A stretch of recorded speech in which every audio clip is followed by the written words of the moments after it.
Breaking news, the American Center for Law and Justice has sued the Biden administration over the employer mandate on behalf of the Heritage Foundation.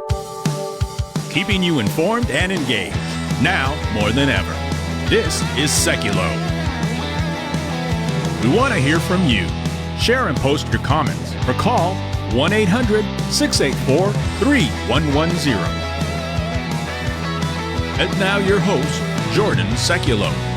As you heard in the open, and the Heritage Foundation announced yesterday afternoon, the American Center for Law and Justice, is representing the Heritage Foundation in a lawsuit, a legal challenge against the Biden administration, specifically the Labor Department and OSHA, the Occupational Safety and Health Administration, that first said they didn't really have the authority or the means to put in place any kind of mandate for employers to require vaccines of their employees and to also keep these records and have people watch people who aren't vaccinated take tests, and so to basically have these a whole new burden. And it starts with a company or organization like in Heritage Foundation's situation.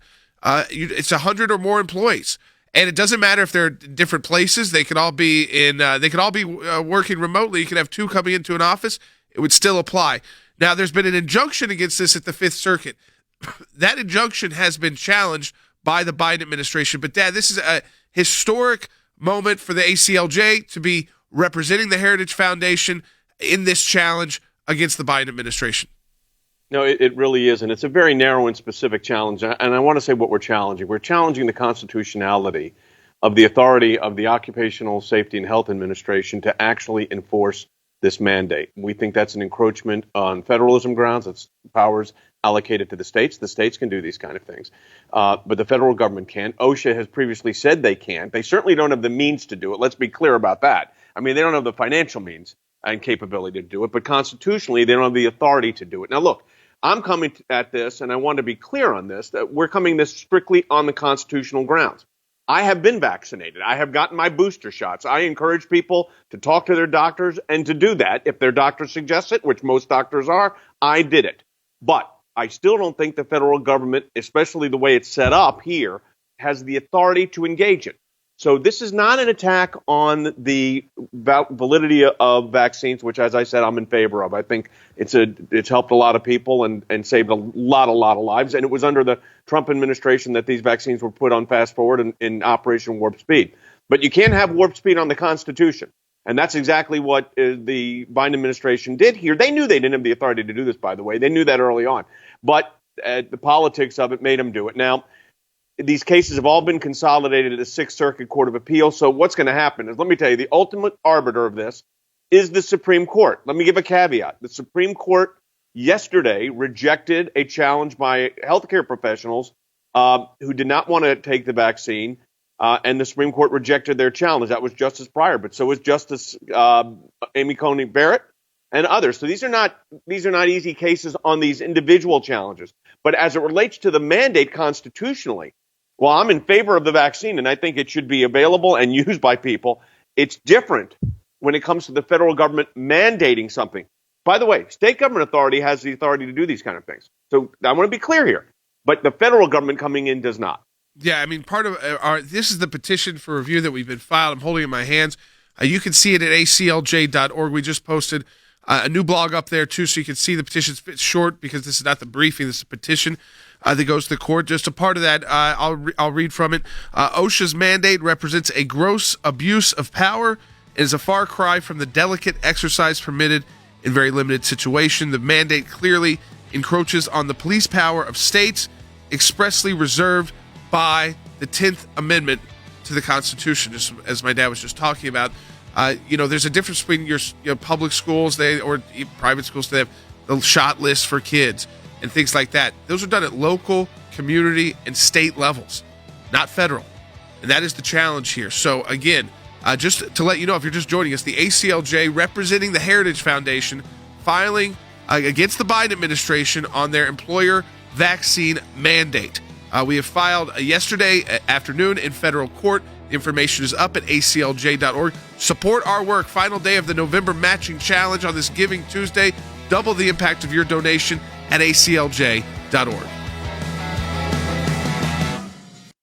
Thanks to your support of the ACLJ, we have had many victories. The report is coming out. It shows that not only did Tea Party groups get more scrutiny, but so did a host of other conservative groups. It was something that no one could believe our government was even capable of doing, and now they were admitting it. It's one of the most significant wins in the ACLJ's history. To take on the IRS and win, for the ACLJ, life has always been a top issue. Barbara, I am here at this site because there are thousands of people and millions across America that say abortion's murder. When you're fighting for the life of the unborn, you're on the right side of history, you're on the right side of law. These are young people in their 20s and 30s that are doing this, are fighting for life to beat back the abortion juggernaut. It's very important that we remain hopeful that the courts that the Trump administration was able to impact will give us good rulings that are based in law and sound reasoning. This is one of the social issues we're winning. There are historians that point out that religious persecution is at its highest level since the first 3 centuries when the Roman Empire led religious persecution. A mid-state pastor's family is fighting to bring him home. We are getting my husband after 7.5 months.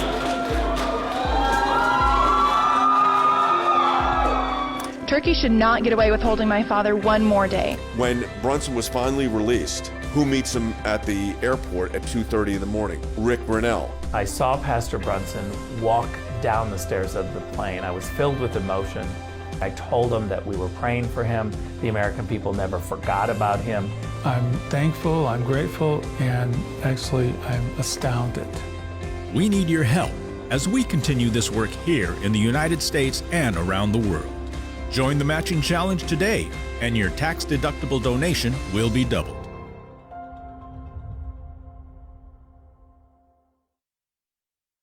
Welcome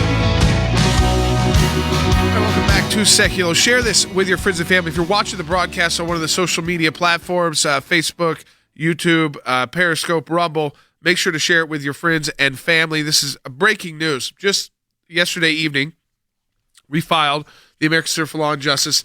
Federal court starts in Washington, D.C. It will be consolidated to the 6th Circuit, but you start where the organization is based. So the Heritage Foundation, of course, headquartered in Washington, D.C., and you'll see it's the Heritage Foundation versus an Assistant Secretary of Labor for OSHA, the Secretary of Labor, the U.S. Department of Labor. It's something I encourage you at ACLJ.org. Dad, this is actually something, unlike some of the briefs, which can be more and more complicated. This is a pretty good. It's just about 4 pages that people can check out at ACLJ.org today to read the Federalist arguments that we're putting in place here. That this is not the proper role of the federal government to come in and mandate this. Again, the burdens that apply here. There's issues about keeping medical records, which then applies other federal laws potentially. And watching people get tests in your own office and having to review that, and was the test proper? There's a whole host of problems with this being done. It's why states do these things, localities do these things, not the federal government. Well, this is a straight constitutional issue, and the constitutional issue here is clear. And to be clear, let's talk about what it is. The Occupational Safety and Health Administration has a set agenda and a set jurisdiction. And what you have happening here is they're going outside of their jurisdiction. And the federal government cannot put in place a procedure or here a mandate that does not meet constitutional requirements.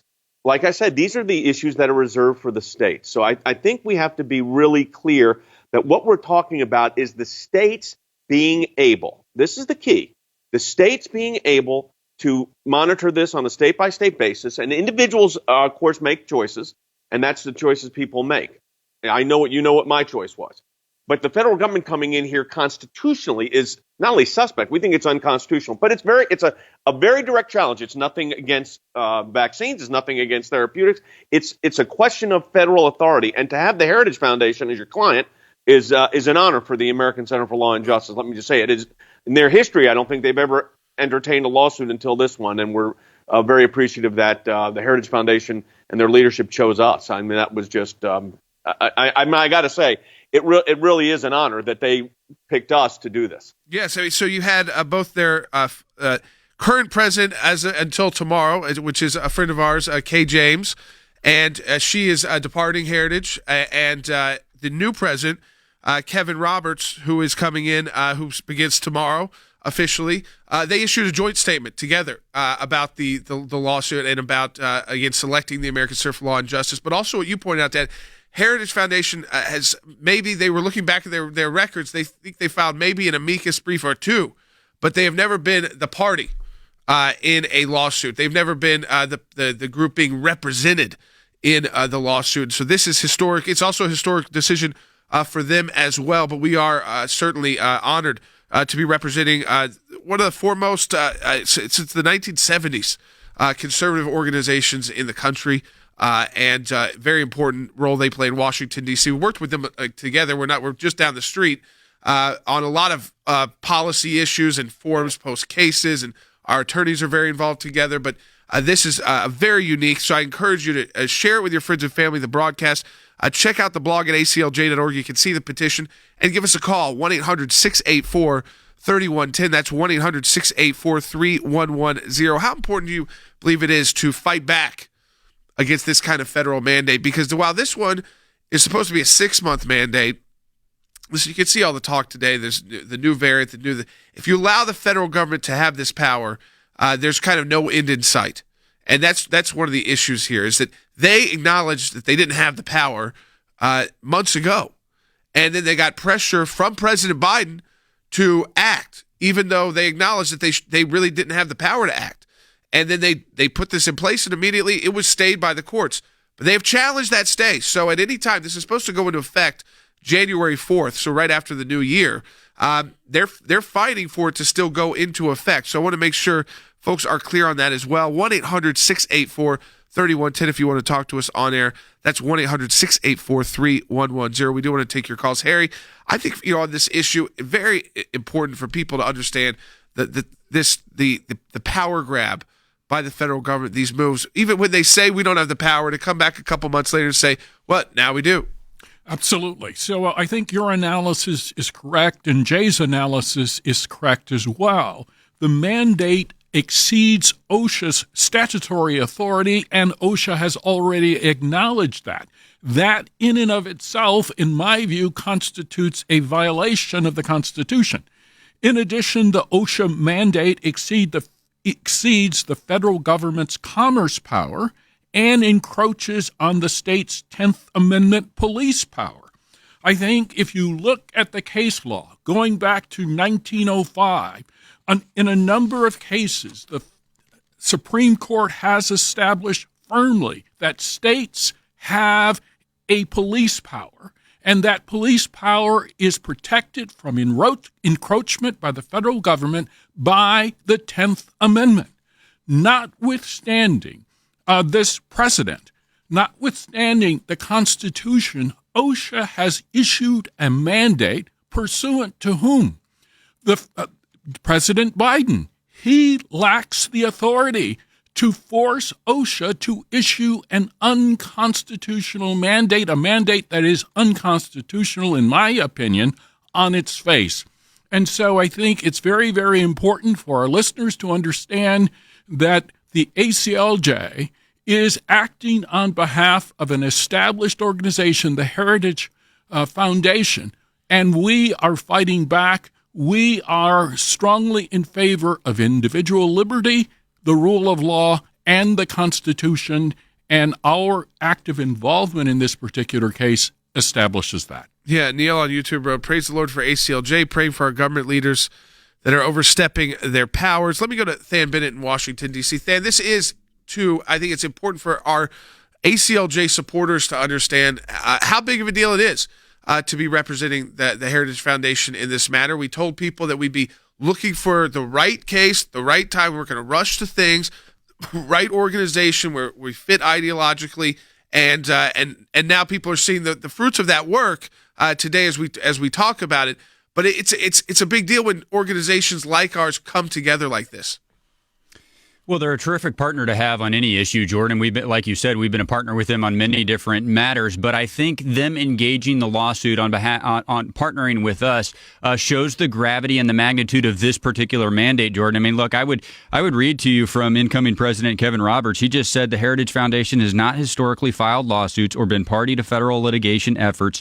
That we are doing so now should make clear to any observer that we view this mandate as a deadly serious threat to our individual liberty and the values that make America great. And Jordan, I could go a lot of different ways with this. There are a lot of things about this that concern me, but I would really just focus in on answering the question that you asked. If the federal government can do this, Jordan, what are the limits to what they can do? And are there any limits under the Constitution of the United States?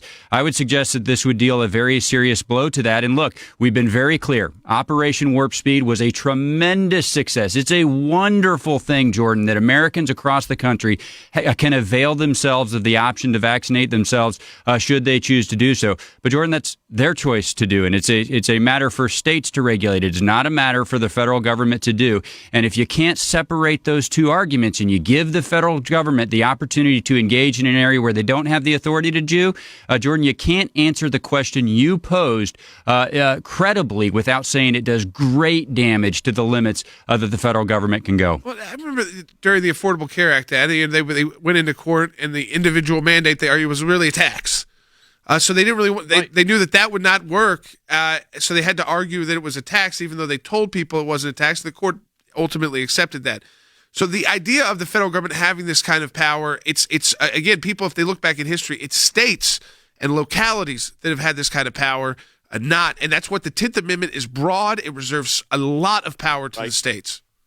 Look, when your kids go to school, states and counties set requirements, and some of those requirements includes vaccination. So it's not a question of can a government do it. It's a question of which government does it. We have federalism in the United States. So the state government has authority that the federal government simply does not have. That's been a question a lot of people are asking on some of the social media platforms. Are we saying that a mandate on any basis is unconstitutional? And I'm being honest, no. It is on the federal level. It's different when it's state and county. I mean, that's where the police power and health and welfare come in.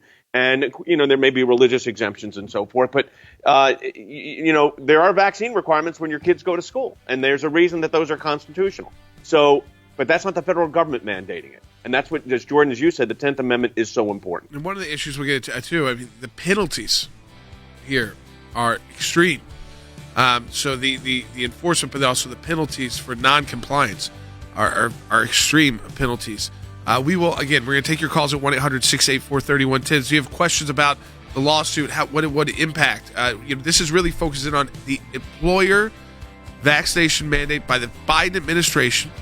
So it impacts private employers, whether it's the corporate world, the nonprofit world, or organizations like Heritage or a company that you might work for.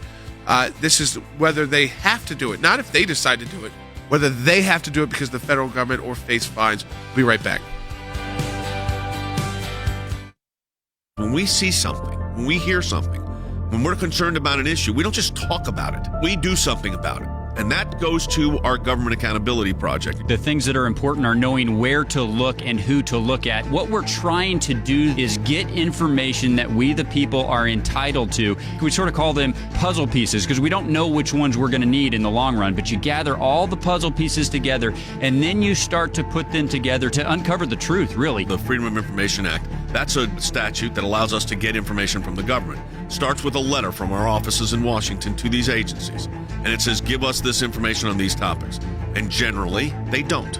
And then we go to court. We go through a series of lengthy negotiations back and forth about what they'll give or what they won't give. We may get tons of information that's redacted, and we have to then go back and say, you redacted too much. We can't really find out what you're giving us because it makes no sense. So it goes through a process of litigation. That is how you get information, and that office is going to be more active now more than ever. The ACLJ has been extremely active in vigorously seeking to to hold these bureaucrats accountable. We have filed hundreds of FOIA requests. We have received over 20,000 pages of documents in our litigation. How was our government operating? What were they driving at? What was their agenda? What was their motive?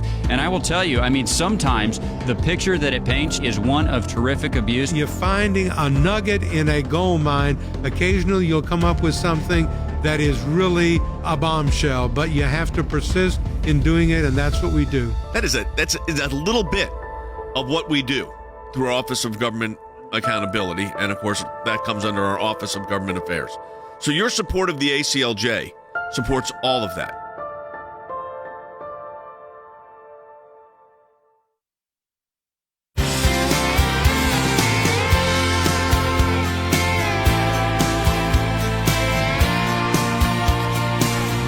Share this with your friends and family, folks. Again, it's a historic announcement today as the ACLJ is representing the Heritage Foundation against the Biden administration. We filed in federal court yesterday evening.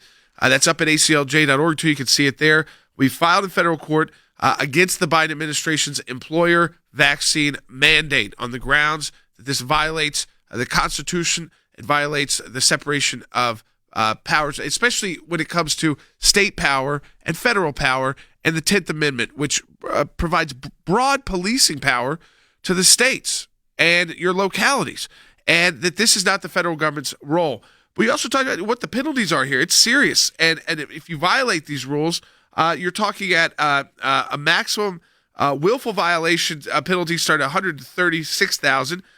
Minimum penalties are about $9,700. The legislation sets the max penalty at $13,000 for any single serious violation, so almost $14,000 for a single violation, and a further penalty of not more than $13,500 per day for failure to abate the violation. It's interesting, too, in Build Back Better, the reconciliation bill, this is interesting that it would increase the penalties by 10 times. So willful repeated violations, $1.3 million, minimum penalty of $97,000 a day, a violation of $136,000 a day. That's what's in Build Back Better, Than.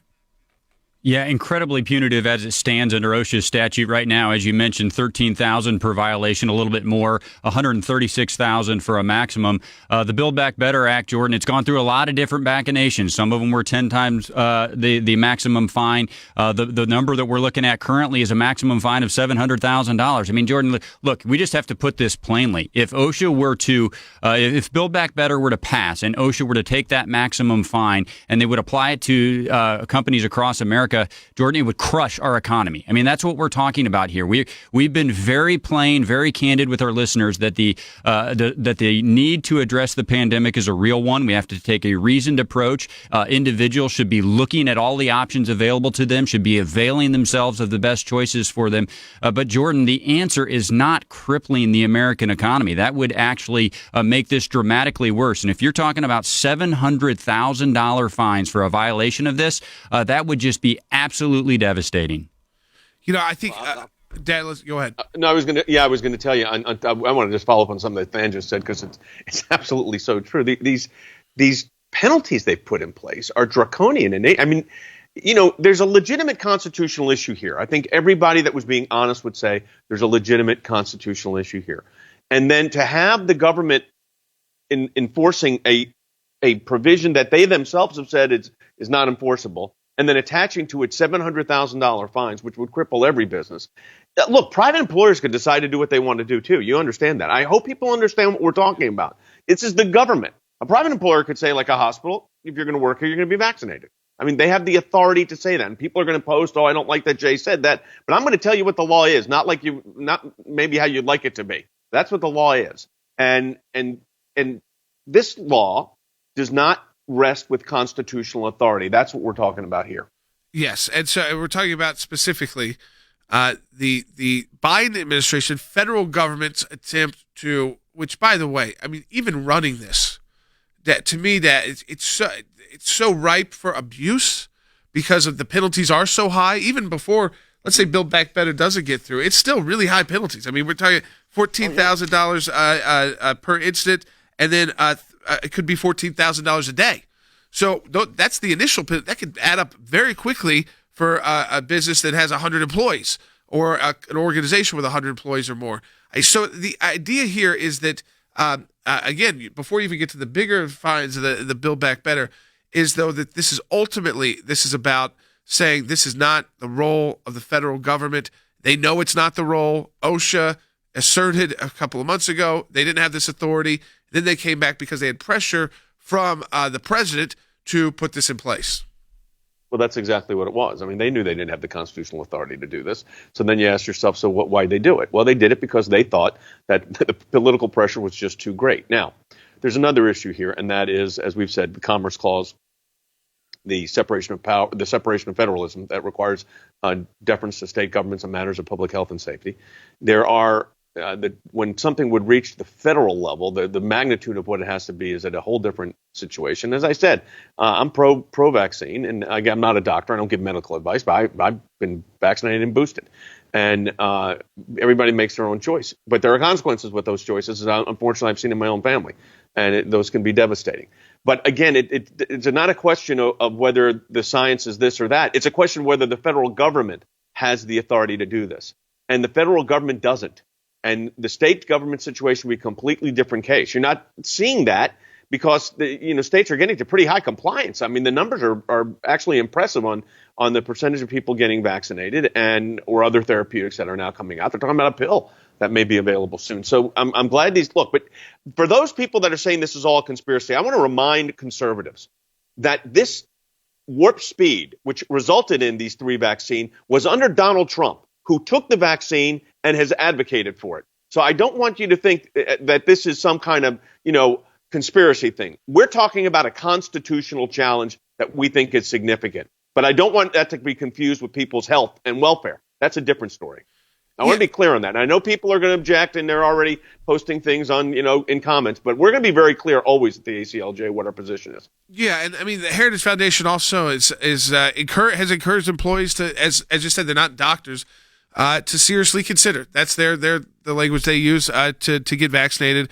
And they were appreciative of President Trump. They were one of the groups that were trying to cut through the media, which tried to forget that it was, and they were mocking President Trump, remember, and the Trump administration for saying we could get this done within a year and get this into people's arms, and Operation Warp Speed. And Heritage Foundation actually was take on the lead on that, trying to remind people why we got to the point we got to with the vaccine. It's because the media tried to, and the left tried to forget, because they looked pretty ridiculous and foolish because they were all mocking and say there's no way this could ever happen. But I do want to take your phone calls as well. I know it's been a lot to take in, a lot to talk about. 1-800-684-3110. But Harry, I think that big picture here is that if this is, this 6-month mandate was allowed, then the federal government's in this whole new world of mandating things. Absolutely. And mandating continuously.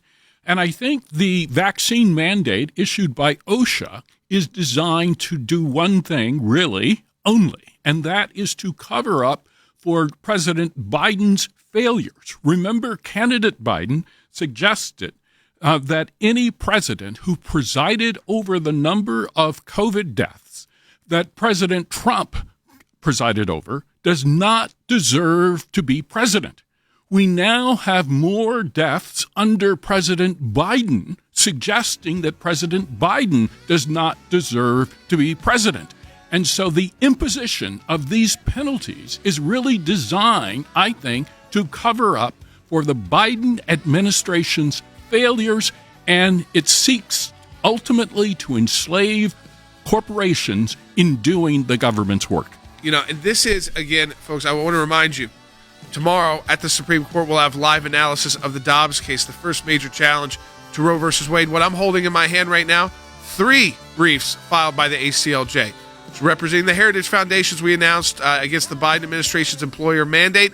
We're also 3 briefs filed in the Dobbs case. Support our work, the Matching Challenge November. You've got it on this Giving Tuesday. Double the impact of your donation at aclj.org. Here's what I want to say to our ACLJ members, or for those of you that enjoy watching this broadcast. Whether it is going after the deep state, whether it is litigation that we're engaged in, whether it is defending the persecuted church and getting individuals out of prison because of their faith in other countries, whether it's training lawyers to fight for religious liberty, not just here in the United States, but around the globe, whether it is producing a daily, 5 days a week, 1 hour live television and radio broadcast heard on thousands of radio stations, on TV platforms, on social media platforms. Your support of the ACLJ enables us to do all of this. We want to encourage you to support the work of the ACLJ. And when you do that, you're supporting our production teams, our videos, whether it's that kind of production and other things that we are working on. The ACLJ is front and center on this. We're in a matching challenge campaign. Any amount you donate, we get a matching gift for. Go to ACLJ.org. Keeping you informed and engaged, now more than ever. This is Seculo. And now your host, Jordan Seculo. Welcome back to Seculo. Let me reset for you. If you're just joining us and you missed some of the first half hour, we're kind of midway through. The ACLJ, we're honored to announce we are representing the Heritage Foundation in federal court. It's been filed. I'm holding in my hands right now. I've got lots of briefing around the studio today. It's been filed in federal court yesterday evening after we were on the air, and it's historic for the Heritage Foundation. They've never filed as a party. They filed an amicus brief before, but they had never been represented in a legal challenge like this. This is how important they believe it is to be involved in this issue as an organization, and they chose, which we're honored, the American Center for Law and Justice in their first ever legal challenge to represent them. And so the ACLJ representative, so you can see on our website at aclj.org, you can read the petition that's been filed. You can also find on Heritage their information. We're going to try to have their new president begins tomorrow, Kevin Roberts, and then Kay James, who is stepping down as president, a good friend of ours too. They issued a joint release to make sure the timing worked on this. I mean, they, as an organization, both working together to do this.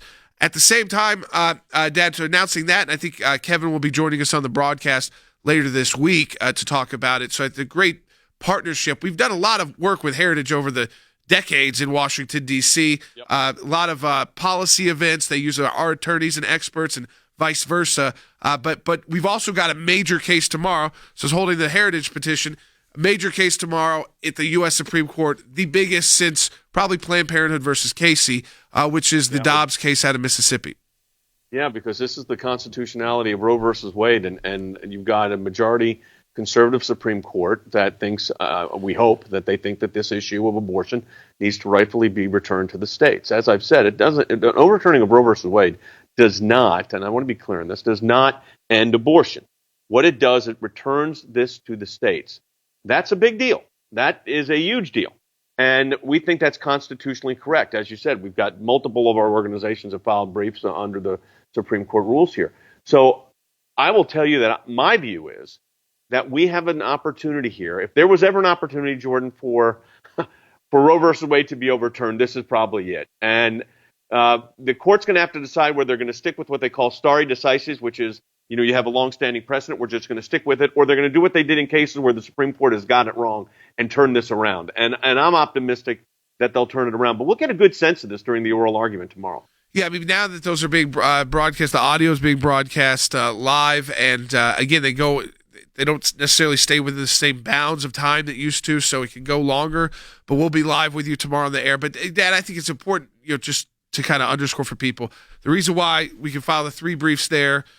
Announce the Heritage representation, represent the governor of South Dakota and the state of South Dakota in an action involving pro-life pregnancy, counseling and informed consent. All the different work that you see, and there's a lot more at aclj.org, there's our offices overseas, is because of people's support. That's exactly right. And you're going to hear you heard from Mike Pompeo, our senior counsel for Global Affairs yesterday. You're going to hear from Rick Grinnell, the former director of national intelligence and ambassador to Germany, who is our senior advisor on international policies and national security. And all this happens, including those briefs you talked about, and these cases we've done because of the support of our members. So I want to say thank you on behalf of all of us, the people you see every day on this broadcast, but the hundreds of people you don't see. that are working around the globe on these projects. So I want to encourage you to support the work of the ACLJ at aclj.org here in the last day of our matching challenge for this month. Yeah, that's at aclj.org. You double the impact of your donation, and that goes to all of this work. And it's why we've been able to expand the work we're able to do here in the United States and also around the world. So go to aclj.org. I encourage you. I know it's Giving Tuesday, so that a lot of people use this as an opportunity to give to organizations and that they support the work that we do. I encourage you to utilize it because you can double the impact of your donation. We've got a group of donors who will match the donation that come through until midnight tonight. And there's also the concert tonight as well from the Jay Sekulow Band. So I want to encourage people to check that out. Is that 8 p.m. Eastern Time? I think it's 8 p.m. Eastern Time, but I'll confirm it when we get back with Rick Renell.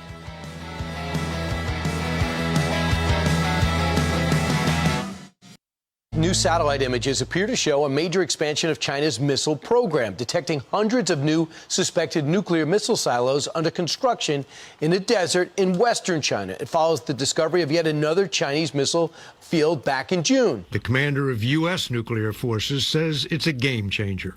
We are witnessing a strategic breakout by China. Their explosive growth and modernization of its nuclear and conventional forces can only be what I describe as breathtaking. A 2020 assessment found China had about 200 nuclear warheads. The new report warns that could grow to 700 by 2027 and 1,000 by the end of the decade. What is noticeable here is the scope and scale that they are conducting this effort, right? This is not just one missile silo field, it's 3 of them. This is not just 100 missile silos, it's about 300 of them. And they're working on all of them in tandem. They have modernized nuclear weapons. Public sources say about 350 nuclear warheads. We're restricted to about 1,600 or so by the START Treaty, United States and Russia. But ours have atrophied through the years, and there's money in the budget this year and as it was last year to modernize those, and that has to be done. China is continuing its military buildup across many fronts with these hypersonic missiles and the like. So this is getting American officials concerned. They are noting what they are doing. And of course, the question is, how does it or will it change what the U.S. is doing on its military front? President Xi has moved away from the old strategy of minimum deterrence and has gone to a strategy of at least having parity with the United States, or maybe actually going beyond that, because that is what he has done with all of his conventional military expansion and his intimidation and his coercion of our allies in the region.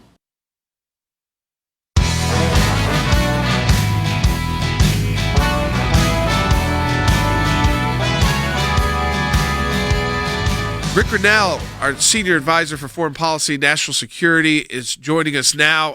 We're going to shift topics just for a moment to get into some international issues that are also in the news and also very important for all of us as Americans. It involves China's weapons program, specifically what even the New York Times calls a nuclear arms race. Think about that. And Rick, it says that the U.S. wants to talk. Now, I found this interesting when you brought it to our attention to discuss today, and I was looking at it further with our team this morning, is that we don't really have, unlike with Russia and some of the things that came out of the Cold War, we don't have really like a direct line of communication with China when it comes to nuclear weapons.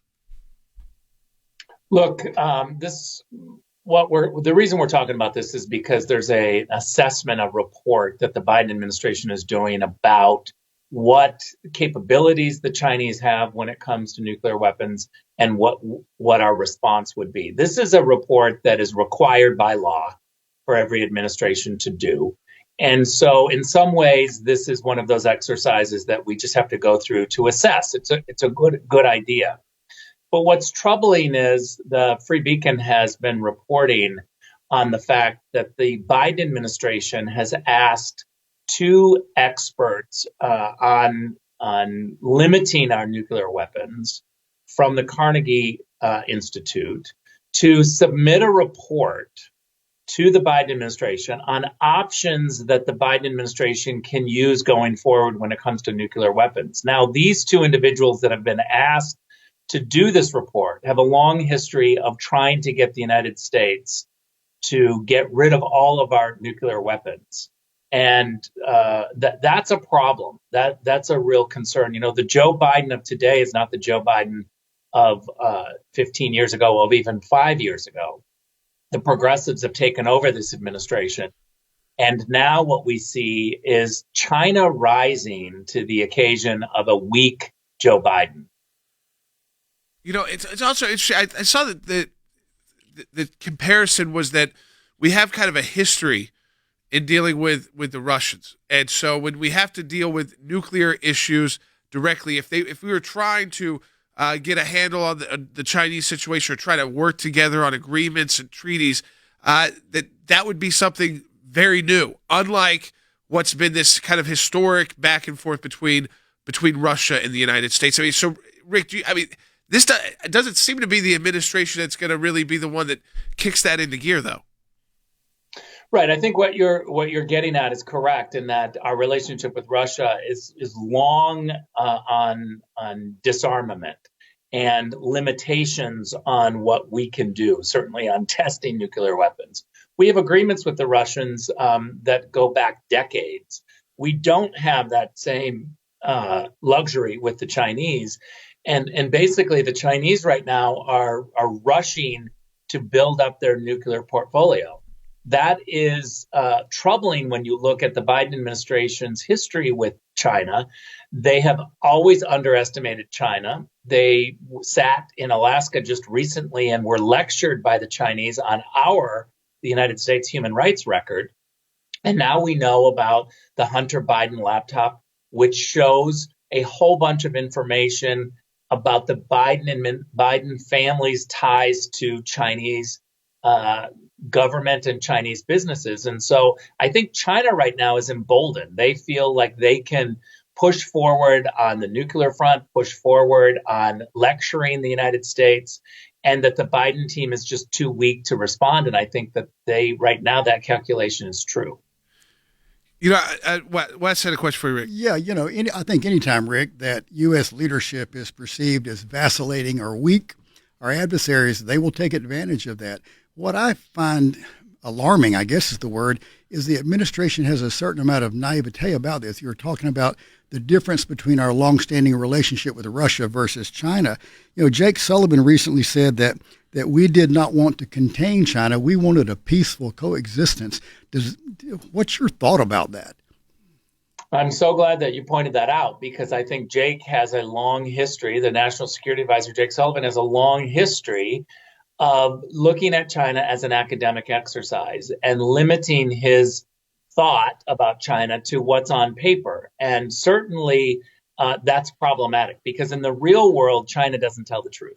They don't have a free media. I mean, look no further than we allowed China to be a member of the World Trade Organization when Bill Clinton was leaving office, because we thought if we engaged with China at the WTO, that somehow they would move closer towards the rule of law, democracy, capitalism. And what we found over the last 20 years is that's not true. China has gotten worse while we engage with them. And so we need an administration that stands up to China, that simply says you can't just start going towards nuclear weapons without a reaction from the United States. And the recent phone call between Xi and Biden didn't get a big reaction or a tough reaction from the Biden team.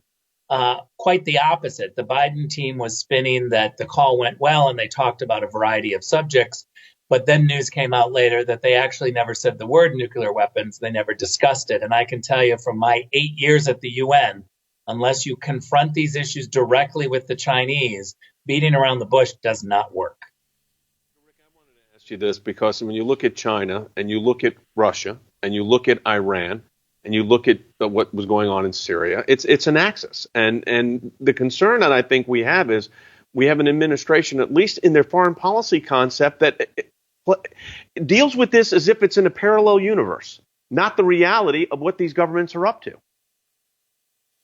It's Jay, you hit it on the head, because what it is the expectations of how the Chinese have played over the last 30 years. Remember, Joe Biden has been around for so long that he's trapped about what China used to be. And he has a hard time believing the reality of what China is doing right now, which is why when they came to Alaska, they were able to lecture us, and our Secretary of State sat there and got a lecture on human rights from the Chinese. Think about that.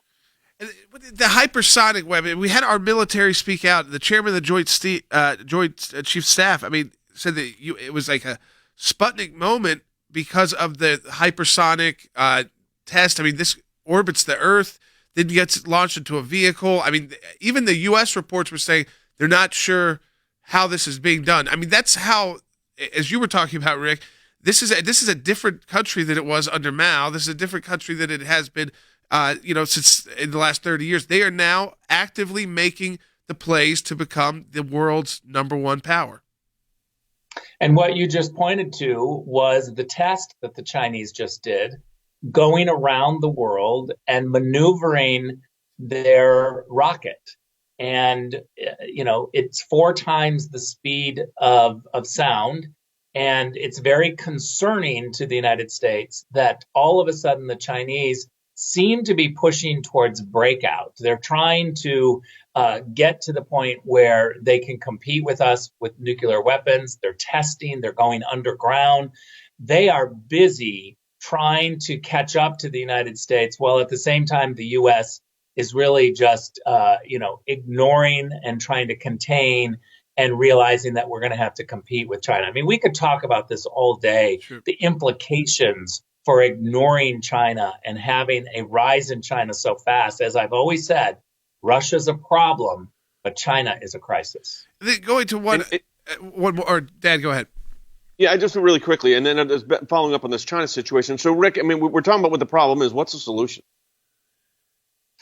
Well, look, the solution is certainly not beating around the bush, but directly going to the Chinese and having some of these discussions, while at the same time realizing the threat that's underway and breaking towards the future where the United States is clearly in the front. Now, remember that Donald Trump did this. He saw what was happening in space.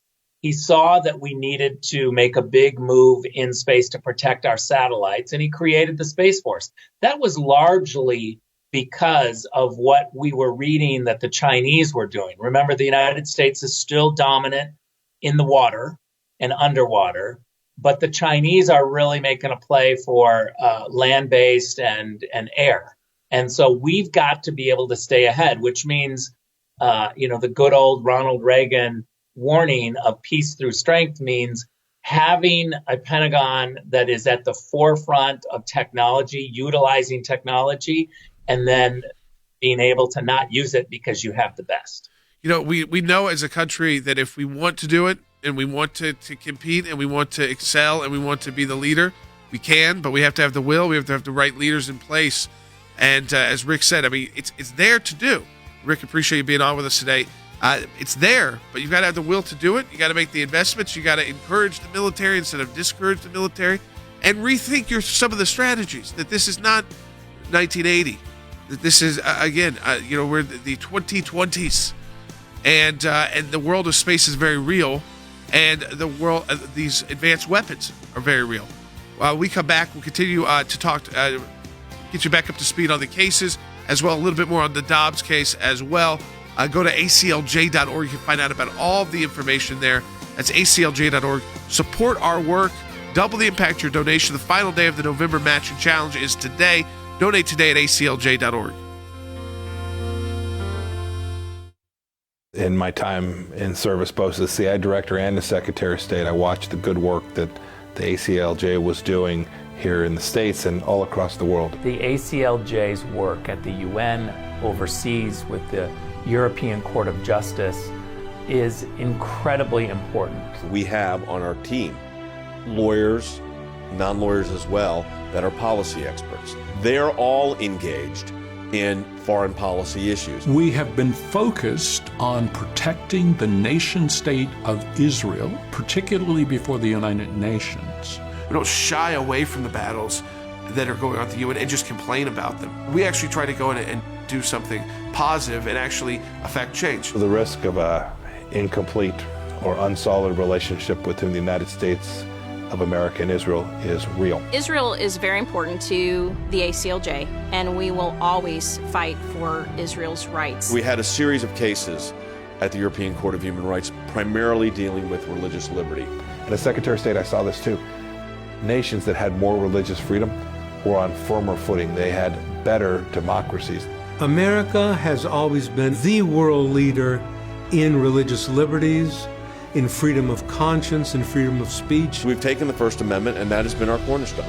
It's to defend the rights of people of faith and others that are having their rights abused. We not only hold our government accountable, but we hold other governments accountable. You have to keep the battle going when it's not cool anymore, when it's not the number one story on TV. You have to actually be committed to fighting it out, or else you'll never win. The ACLJ's front and center on this, whether it is going after the deep state, whether it is litigation that we're engaged in. Your support of the ACLJ enables us to do all of this. Go to aclj.org today. That's aclj.org.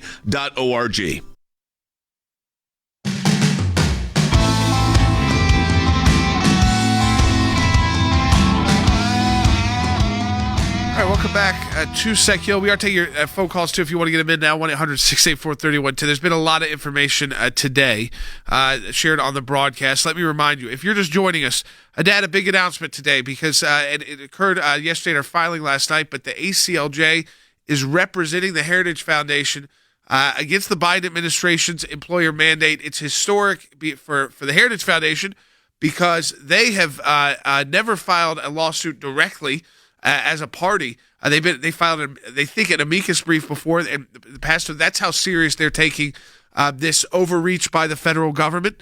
Again, they chose, and so we're honored for their first time to engage this way, the American Center for Law and Justice and our legal team to represent them. Yeah, it is historic that the Heritage even engaged it. They engaged it from a policy issue.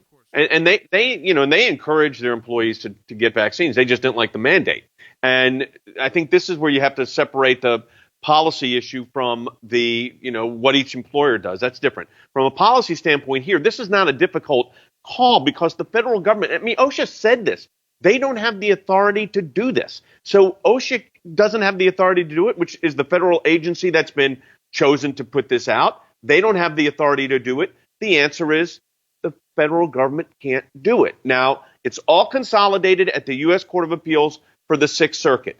So all of these cases, and I think there's 30 or 40, but over 100 plaintiffs, are consolidated now before the U.S. Court of Appeals for the Sixth Circuit. And what will happen is you will see, and I think this is likely, you will see a pretty fast-moving issue, and ultimately we know that in all probability it will be decided by the Supreme Court. Yeah, and so this is information is up at aclj.org, and this is to me, Harry, it's a serious case, and there's been a lot of different groups have filed, but it's a serious case because the federal government is always trying to grab more power. They're always trying to say, it's to take power, but even when the last time around they tried to do a mandate, they ended up at the Supreme Court arguing it wasn't actually a mandate, it was a tax. It's not their role. It's states have these roles. And states will make their own exceptions for the rules and how do you apply for the exceptions. States do this all the time. If your kids go to school, the state requires that they get this shots to go to this grade, this to the next grade. But the federal government does not do that. And the federal government doesn't do that because of the 10th Amendment in our Constitution, Harry. I think that's precisely correct, but it's also important to keep in mind that progressives seek relentlessly to do one thing and one thing only, to grab power, even if that attempt to grab power is incompatible with the U.S. Constitution. So I think a first-year law student who read the Obamacare case would understand that individual mandates violate the Commerce Clause. Individual mandates with respect to the vaccine also violate the police power of states. Nonetheless, the Biden administration has essentially said full speed ahead. We are going to introduce this in part because the Biden strategy of basically corralling COVID has not worked as effectively as they thought it might. And so now the Biden administration seeks to blame individuals who refuse to take the vaccine or who have questions about it or who have talked to their physician and their physician recommends against it. So I think it's important to keep in mind the federal government only has a limited role within this particular arena, within this particular space, but nonetheless, the Biden administration seeks to absorb all of the oxygen in the room concerning the vaccine, and I think they will find that their attempt violates the Constitution, both the 10th Amendment and the Commerce Clause. Yeah, I mean, Dad, it's actually one I encourage people. The blog is up at aclj.org, but in the blog is the link to our petition. It's just a few pages, so it's one that everyone who's listening right now or watching can digest very quickly and see the legal argument making. Obviously, it will be extended out in briefing, but it's unique in that sense that you can see kind of in a very simple way the arguments that we're making. And I think they're very straightforward. Our listeners, I would think, would be able to pick that up and read right through it and understand the argument we're making. And this started right, you start these cases in the Court of Appeals, which is very unique. It's not the only time this has happened. There are other provisions where you go to the Court of Appeals. It's a petition for review. I think it's 4 pages, like you said. The court limited the size, and the briefing will be more extensive, obviously. And the cases, but like I said, all the cases are consolidated. So the question here is very simple. Does the federal government have the authority or not? Now, OSHA said they didn't. Now they said they do. So all of that becomes very relevant in this litigation, too, as you can imagine. But at the end of the day, the question is going to be constitutionally a power reserved to the states, or does the federal government have the ability to come in here and mandate? And we think at the end of the day, it should be the federal government does not have that authority, and that it's authority that vests with the states, and that's how it should be handled. And folks, I just encourage you, this is, again, at ACLJ, this is the work that we are doing, whether it's a case like today announcing the representation of the Heritage Foundation against the Biden administration's employer vaccination mandate. The important case tomorrow. I want to spend time on this one, and I think this was, Wes, for one, people of faith who have been leading the charge of the life movement, but also now that science and technology have caught up, the first major challenge the Supreme Court has agreed to hear to Roe versus Wade since the early 90s. Yeah, decades in this struggle and the making of what's coming up tomorrow. And in reality, I think what they're asking, even though it's been billed as overturning Roe v. Wade, I think they're asking for it to do what the Constitution provides and let the individual states, set up the laws and the principles concerning pro-life versus pro-choice. And Mississippi is trying to do that. This is the most important case since Roe v. Wade, and we'll be praying and watching as this goes forward. Dad, this is, again, it's the final day of our November match. I know your band tonight's put together a performance for people with some new music in it as well. That's at 8 p.m. Eastern Time on your Facebook page, so people can check that out. I'll hosting it. I do it as quickly as possible in the breaks, but it's a thank you to our supporters and a reminder that they've got until midnight tonight to be part of that November match, but really is a thank you to the people who've already donated. Yeah, and we've got a bunch of new songs that we've added to it. We've got the whole team is there. This is a big traveling month for a lot of our guys, but you're going to see the whole band tonight, and we're excited about it, and it is our thank you. And a reminder at the end of the last hours of this match that you can still participate if you hadn't already, but it is a thank you, and we always enjoy doing this during our matching challenge. We do it 4 or 6 times a year, and like I said, some new songs, some new tunes, and I think you're going to really enjoy it.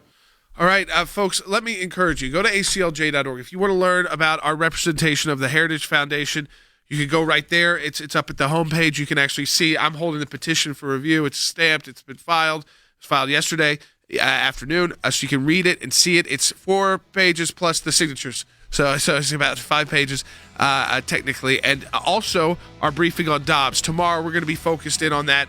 This is going to be a great resource for you. Make sure you go, if you listen to our broadcast through radio, through SiriusXM, or watch our broadcast online, let me encourage you tomorrow, you don't want to miss. We'll be doing live analysis of the first major challenge to Roe versus Wade since 1992, I believe.